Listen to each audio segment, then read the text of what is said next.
I'm Katie Couric. Tonight, an apology from the family of the Virginia Tech gunman. In a statement, they write about feeling hopeless, helpless, and lost after the attack and say they never saw it coming. On campus and around the nation, a day of mourning. Gonzalez under fire. Republican support continues to dwindle, yet the White House continues to stand behind the Attorney General. And Assignment America, changing lives with a hot dog and a smile. There you go, buddy. This is the CBS Evening News with Katie Couric. Hello, everyone. In the days following the tragedy at Virginia Tech, the family of the gunman, Sung-Hee Cho, went into hiding, apparently too distraught to see anyone. But late today, Cho's sister issued a statement filled with emotion, apologizing on behalf of the family and insisting they never thought he was capable of such violence.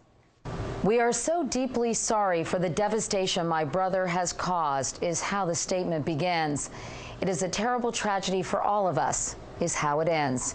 Cho's sister, Sung Kyung, works in the government office that manages American aid to Iraq. We are humbled by this darkness, she writes. We feel hopeless, helpless, and lost. This is someone that I grew up with and loved. Now I feel like I didn't know this person. She continues, we have always been a close, peaceful, and loving family. My brother was quiet and reserved, yet struggled to fit in. We never could have envisioned that he was capable of so much violence. He has made the world weep. We are living a nightmare. She also reached out to the victims. We pray for their families and loved ones who are experiencing so much excruciating grief. And we pray for those who were injured and for those whose lives are changed forever because of what they witnessed and experienced. Each of these people had so much love, talent, and gifts to offer, and their lives were cut short by a horrible and senseless act. Relatives of the victims were quick to react to the family's statement. Wendy Adams, who lost her niece in the massacre, said she feels for the family, but she is not ready to forgive Cho. Also today, new details continued to emerge about the shooting, including the staggering number of bullets that were fired. And this was also a day of mourning as the Virginia Tech family took the first steps toward recovery. We have two reports, beginning with Sharon Alfonsi in Blacksburg, Virginia. Noon today, silence fell across Virginia Tech and much of the nation, from the Senate chamber in Washington to Main Street in Blacksburg. Families paused. This community is all maroon and orange.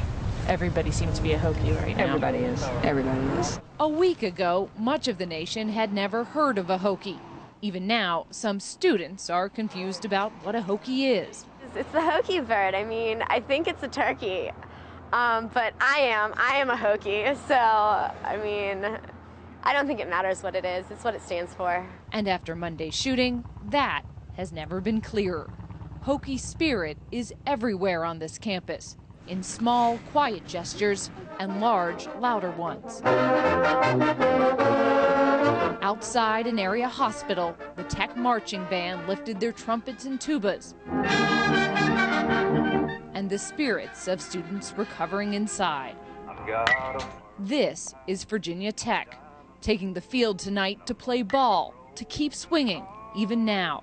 We need to do this. You can't let somebody that does something like this win. And they refuse to let one madman's actions define their lives or this university. What is your wish for Virginia Tech right now? That we can be remembered for this, for the spirit of these people and for the spirit of this community. Today, Norris Hall is still wrapped in yellow police tape, but everything else is blanketed in orange and maroon. I graduated from University of Georgia, and I pull for Virginia Tech because of this community. And you cannot put a finger on it. You cannot. Hokies! If America didn't know what a Hokie was before this tragedy, they do now. Sharon Alfonsi, CBS News, Blacksburg, Virginia. I'm Armin Katayan. As Sung-Hee Cho methodically made his way through Norris Hall, Law enforcement officials tell CBS News he fired between 175 and 225 bullets, primarily from a Glock 9mm semi-automatic handgun, reloading between 15 to 17 clips of ammunition. More information has now emerged about the other weapon, bought online, a .22 caliber pistol purchased with a credit card for $273 on February 2nd from thegunsource.com, a Wisconsin internet gun dealer. He picked it up a week later at this pawn shop in Blacksburg. I was just absolutely heartbroken when I found out. In a series of emails obtained exclusively by CBS News, Cho appears a sophisticated shopper, intent on getting the latest model, brand new. Said Cho, is Walther P22 product second generation? What year was the assembly date? I don't know how you can ever stop a crazy person from doing crazy things. The nation's leading gun control group has charged neither the .22 or 9mm should have ever made it into Cho's hands. If the current law on the books had been effectively administered and followed, this individual would not have been able to buy these guns. According to the FBI, once a person is disqualified, adjudicated, or judged by a court to be mentally defective, he or she is prohibited for life from owning a gun. The Brady Center says Cho met the legal definition when a special court-appointed justice checked this box and signed this order, declaring Cho presents an imminent danger to himself as a result of mental illness. But Virginia State Police tell CBS News Cho was not prohibited from owning a gun, because despite declaring Cho a danger to himself, the judge did not commit him against his will to a mental health facility. Instead, Cho was ordered only to undergo outpatient treatment. So when Virginia gun dealers did the required background checks, Cho's name was not in the system, and he walked away with two very deadly weapons.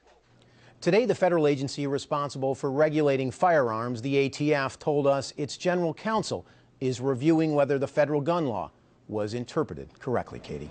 Armin Katayan. Armin, thank you. Meanwhile, he died so others could live. And today, Holocaust survivor Livnu Librescu was the first victim of the Tech massacre to be buried.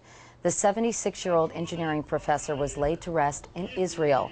Monday morning, Librescu barricaded his classroom door against the gunmen, which allowed some of his students to jump out the windows to safety.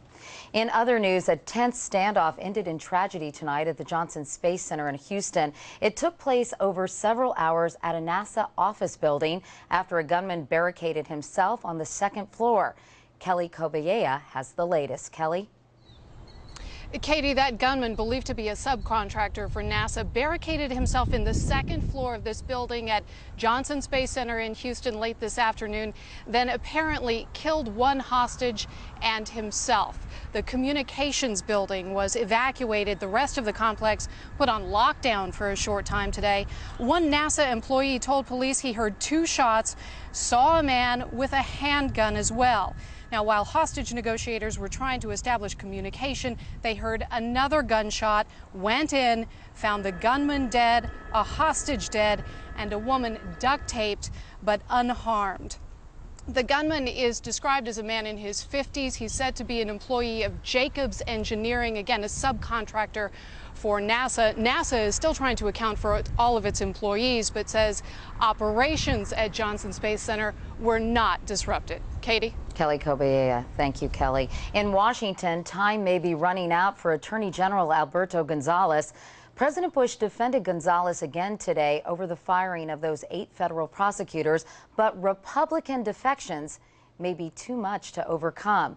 Our chief White House correspondent Jim Axelrod has more. A day after senators from his own party pummeled him, the pressure to resign on Alberto Gonzales kept coming.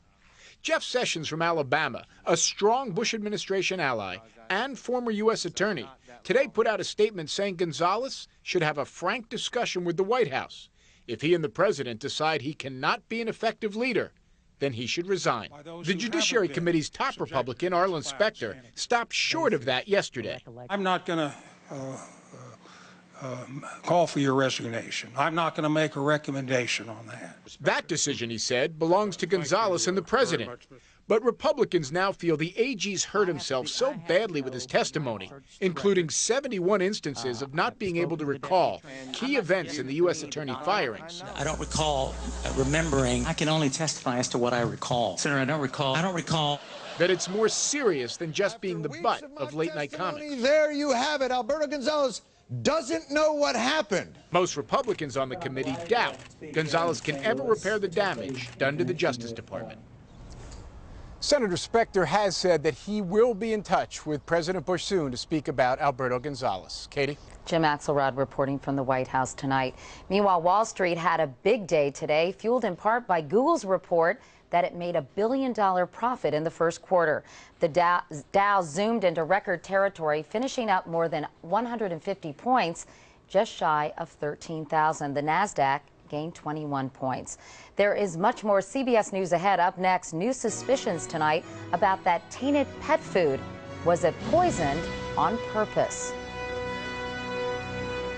Another company announced today it's recalling its pet food. Royal Canin says some of its ingredients were contaminated with an industrial chemical called melamine. The tainted ingredients that have killed a number of pets are not used in human food, but Nancy Cordes reports the contamination is getting closer to the food we eat.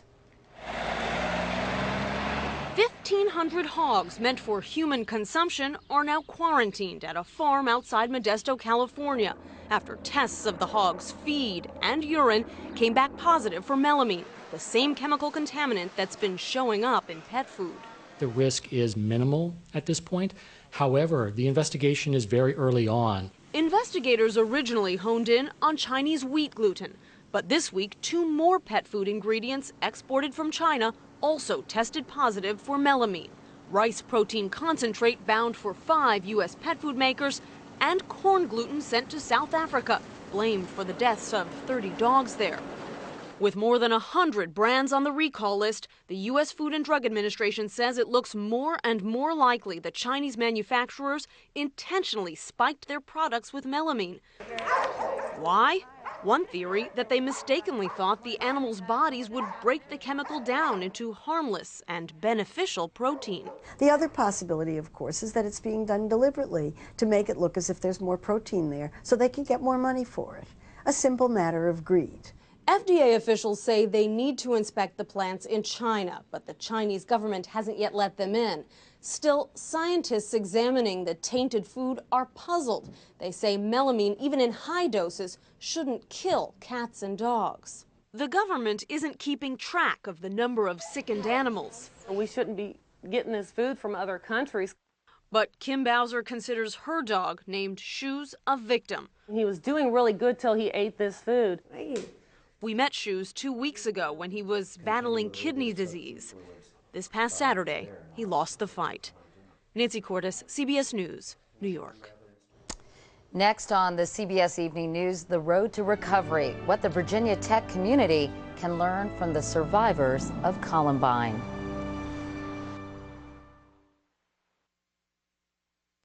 Eight years ago today, we witnessed another tragedy at a school, the massacre at Columbine High School. Today, Michael Scholes, who lost his son Isaiah at Columbine, joined the mourners at Virginia Tech. As Bill Whitaker reports, one lesson from Columbine is this: the road to recovery can be a long one.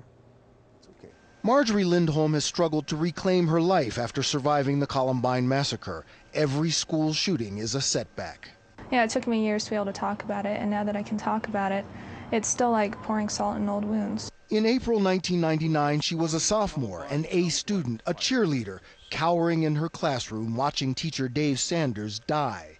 She dropped out of school, flunked out of college. Now she's fighting back, studying to become a doctor. It's very hard because part of my day-to-day life is school, and school is my one phobia now. It's the one place I'm really scared to be. Eric Harris and Dylan Klebold killed 13 people, plus themselves at Columbine. Frank DeAngelis was principal then and still today. And there's kids out there saying, look, I'm a nobody. When Sung Hee Cho calls the Columbine killers martyrs in his manifesto, DeAngelis worries the wrong lessons were learned. There's so many people that idolize Klebold and Harris, and that scares me. It scares Tom Mauser. He wears the shoes his son Daniel was wearing when he was killed at Columbine. It's something I do to really represent the fact that I'm walking in his shoes to honor him. He says Columbine taught him guns are too readily available. Now he crusades for gun control in Daniel's name. As tragic as what happened in Virginia is, fact is that we lose more than 2 times that number of people to gunshots every day in this country. Brooks Brown, once friends with Harrison Klebold, says the lesson of Columbine is simple: spot and treat troubled youths. They actually share all the same red flags: the run-ins with the police, the violent writing, the threats on other students, the dark behavior. All of that screams. The real signs are that these kids feel hopeless, they are angry as hell. A memorial is being raised here to the lives lost 8 years ago, a symbol of hope that this won't ever happen again. I want to hope, and in my brain, I have hope, but I haven't seen a damn reason for me to have it. Perhaps this time the lesson will stick. Bill Whitaker, CBS News, Littleton, Colorado. Assignment America is next. This week we saw a terrible example of unspeakable inhumanity. Tonight we leave you with a shining example of extraordinary humanity. Food for the body and nourishment for the soul for those who are most in need. Steve Hartman has more in tonight's Assignment America. Seeing her now, it's hard to imagine. But Sherry Gaffney says she used to be a real bum. Running the streets, drinking. In fact, she was a prostitute. Sherry lived in a homeless camp like this one, only not as nice. Her walls were made of pallet and box spring. But that was then. Let's go to work. Today, she works 2 jobs, mornings at a grocery store and nights at McDonald's. She's got a home and now a future. And this is the story of exactly how she turned her life around. It all started with a hot dog. Hot dog man! Every Sunday, Hot dog man! Rick Swiden and his volunteers scour Oklahoma City, Anybody home? looking for homeless people who might appreciate a hot dog lunch. Thank you very much, guys. And they find them. Have a good day. All kinds of them. Rick came up with this idea 5 years ago after buying one man, one meal. That was a life-changing experience of feeding this man. I tell you, giving is awfully addictive. During the week, the hot dog man runs a video production company. He does wedding videos, dance recitals, that kind of thing. Rick is 46. He's married with 5 kids. Just a regular guy who took a simple idea. He started with 16 hot dogs and stuck to it, no matter what the season. Today, thanks to donations and volunteers, Hot Dogs for the Homeless, as he calls it, now hands out 300 lunches a week, which is certainly nice. I look forward to it every Sunday. It's one of the highlights of my week. But life-altering? How do you do that with a hot dog? It's so amazing. I don't know, but it works. It really does. I think it's love, because the hot dog man comes with a whole bunch of love. I look forward to seeing you every week, too. I always wonder when I don't see you, if you're okay. It's really not about the hot dog. It's just about that human contact that these people don't really get a lot of. Because Rick is out here every week, week after week, these folks have become his friends. You've been very kind. So when they're really ready to start over, they often turn to the hot dog man. Okay. Rick's group got Sherry into rehab, and now into her first apartment ever. So this is all yours? This is mine. And to think it all began with a hot dog. Now, what's your favorite food? Chinese. Chinese. See, a better ending for the story would have been hot dogs. So far, Rick's group has helped 30 people get off the streets. That's so great, changing lives one hot dog at a time. Exactly. Really, I mean, it's amazing what So much money is spent on this, and he's doing it with a 99-cent hot dog. Good for him. Yeah, it's great. Good for him. So tell us about our choices for next week. Okay, we have 3 choices. First, we could meet a former Tibetan monk who traded in his robes for trading. This guy went from a monastery to the Chicago Board of Trade. Want to know why? Or how about a guy who's leveling the playing field for the Chicago White Sox? Literally. Roger Bossard is a 3rd-generation Major League groundskeeper. If you want, I could dish the dirt with him. Or finally, a gospel choir made up of an unlikely bunch. A hospital maintenance staff. Between mopping and polishing, I hear these guys can belt some serious soul. So those are your choices. To vote or suggest a story of your own, go to cbsnews.com and click on Assignment America. The story with the most votes plays right here next Friday night. Tonight's Assignment America segment is sponsored by ExxonMobil, taking on the world's toughest energy challenges. That's the CBS Evening News for tonight. We'd like to thank everyone at Virginia Tech for all their help this week in covering the tragedy on their campus. They were unbelievably kind and helpful. Meanwhile, today the nation paused to remember the 32 victims. We leave you now with some of the sights and sounds of those vigils. I'm Couric. Thanks so much for watching. Good night.